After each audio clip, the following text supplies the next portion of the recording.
Arestado ang dalawang inirereklamo ng pangho-hostage ng social media account ng pinagtrabahuhan nilang kumpanya. 300,000 piso ang siningil ng mga suspect kapalit ng access sa account. Nasa frontline ng balitang yan, si Hannibal Talete. Sa isang fast food restaurant sa Pasig na corner ng mga operatiba ng Eastern District Anti-Cybercrime Team, ang lalaki at babaeng ito. Kinilala lang ang mga suspect na sina alias Joan at alias Jake. Inirereklamo sila ng pang-hostage ng social media account ng nabiktima nilang travel agency. Itong tinuturo nilang suspect, siya yung parang gumawa ng Facebook page nila. And then merong somebody in between na parang may utang kay suspect. So somebody in between na may utang kay suspect ng 300,000. Tumanggi raw ang mga suspect na bigyan ng access ang biktimang kumpanya sa account hanggat hindi ibinibigay ang 300,000 piso.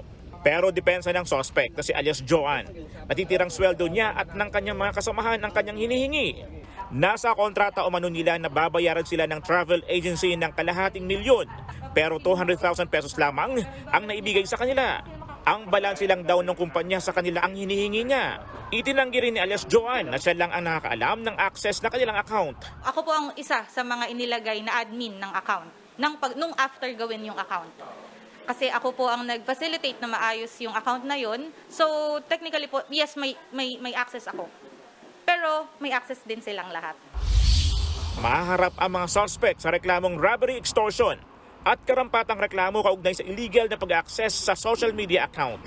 Nagbabalita mula sa Frontline, Hannibal Talete, News 5. Mga kapatid, Maui David po. Simula ng inyong araw na may alam at may pakialam sa mga may init at umaaksyong balita sa bansa. Para maging una sa balitaan, mag-subscribe at mag-follow sa social media pages ng News 5.